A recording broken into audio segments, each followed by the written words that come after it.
Nous demandons avec Babacar Mbaye Ndak et l'association Les Bontilaires depuis 20 ans, nous demandons l'institutionnalisation de l'heure du compte dans les écoles.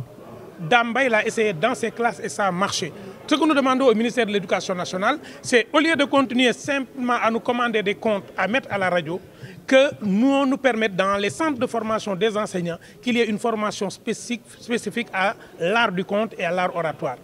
Ensuite, que dans les programmes des médias, dans l'État et le CNRA exigent que tous les médias aient au moins une tranche pour les enfants.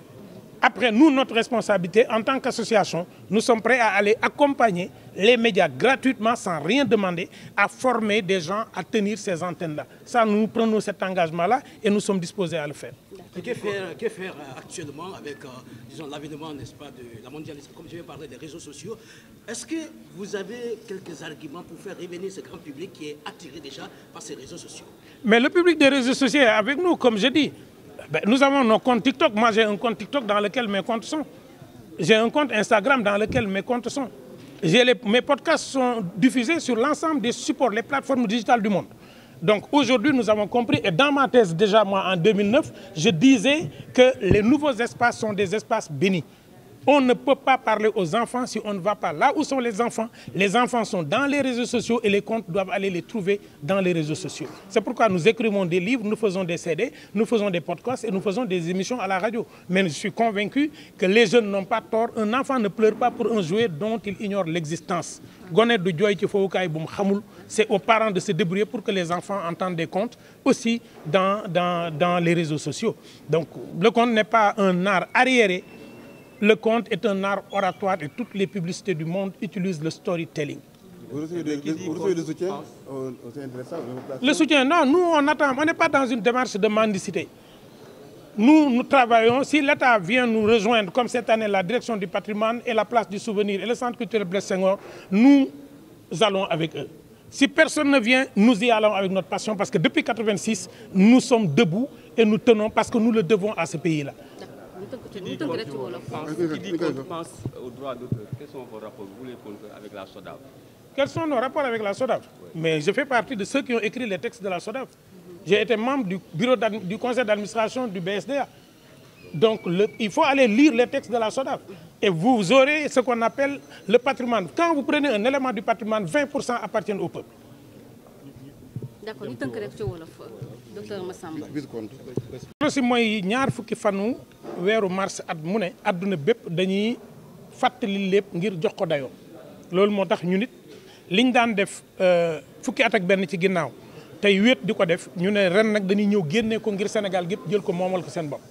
ndax lépp ñun moomuñu ko Sénégal ko moom dañ ko daan jël di ko bokk ak ñoom loolu moo tax ren ñu ne dañ koy jëmmal waaye ni ñu koy jëmmalee nag mooy dañuy am ay waxtaan ci suba gi ngir nan lañ mën a jëfandikoo lépp di ko léebal xale yi ngir mbooloo mi mën a am jàmm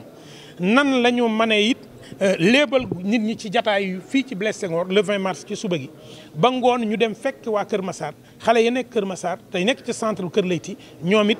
la ñuy liggéey ak li ñu jàng ci lépp ñu wan ko mag ñi ba seen xel dal ne lépp réerul ndax mi ngi ci gone yi def naa ne loolu moom mooy ci tënk mooy solo bis bi li ñuy waxtaanee nag mooy nit ku ne war ngaa gis sa bopp ci seetu te lépp seetu la waaye gis sa bopp nag mooy gis ñeneen ñi kon mbooloo moom mooy doole loolu moom mooy solo bis bi kon le 20 mars lay doon waaye nag àdduna bépp ñoo koy def waaye Sénégal amul sañ-sañu moom di mujjee pousse bi muy réer te ñun amuñu sañ-sañ boobu.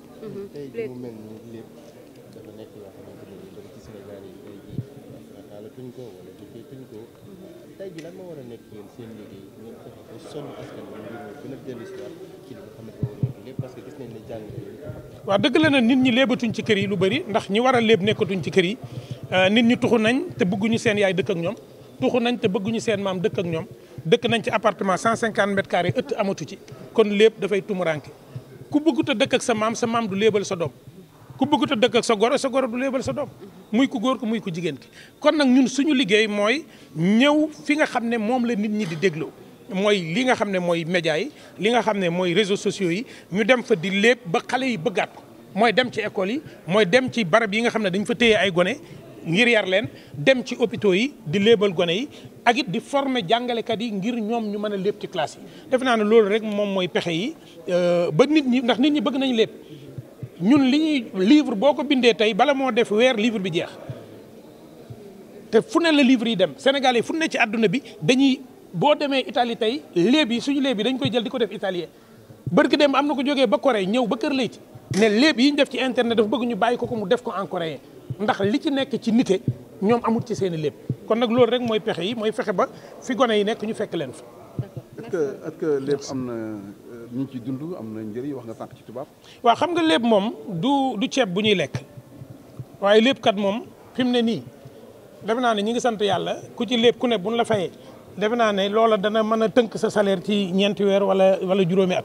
waaw. mais ci wàllu média yaa ngi wax sànq que ne média yi réseaux sociaux que ne média yi wax nañ ko di ko jàngale loolu parce que itam gis nañ ne xale yu bëri donte ñu ngi ci réseaux sociaux am na ñu bëri dañu jël seen temps def ko ci télé jàppoo ne tey jii fekkoon ne am nañ ay dugal nañ ko ci biir programme télévisé yi et tout dina tax ba man li ma jàpp daal mooy képp ku fi bëgg a tegati këru tasu xabaar muy télé wala muy rajo nguur gi daf laa war a laaj lan nga jagleel xale yi ci jataay ci programme bi sa programme bi lan moo ci jëm ci xale yi mën na nekk am njàngale mën na nekk ay léeb bu ngeen seetloo ne suñu gone yi bu ñu xëyee suba ba ngoon ñu ngi ci YouTube léebi tubaab la ñuy seetaan te bu ngeen gisee couleur yi xam ne couleur yu bëgg a miinal seen xel lu jëm ci góor jigéen ñoom xam nañ liñ bëgg xam nañ fi ñu bëgg a yóbbu gone yi léegi nag ñun bala nga ne naam ne fa la xaar mbay ma jaaga waxoon léegi nag ñun suñ programme télé yi moom la ñu war a xoolaat waxtaan ak ñi ko yor ba seen fit dal ñu xam ne boo amee programme mu lépp am na institution yoo xam ne pare nañ pour jàppale la parce que ki moom programme def naan bu ma jëlee tranche bi def fa lépp lan la may jural ci dépense ñun liñ leen bëgg war a wan mooy la télé état nous moo jur Pape Cheikh Diallo la télé état nous moo jur Ismaïla Diop la télé état nous moom moo jur Yolande Ndiaye moo jur Massamba Gueye ñun fa lañ jàngee télé kon lépp moo tax tey jii ñu nekk ay homme public. ndimbal non ñun soxlawuñ ndimbal nekkuñu ci ndimbal waaye ministère bi mi ngi ci jàpp.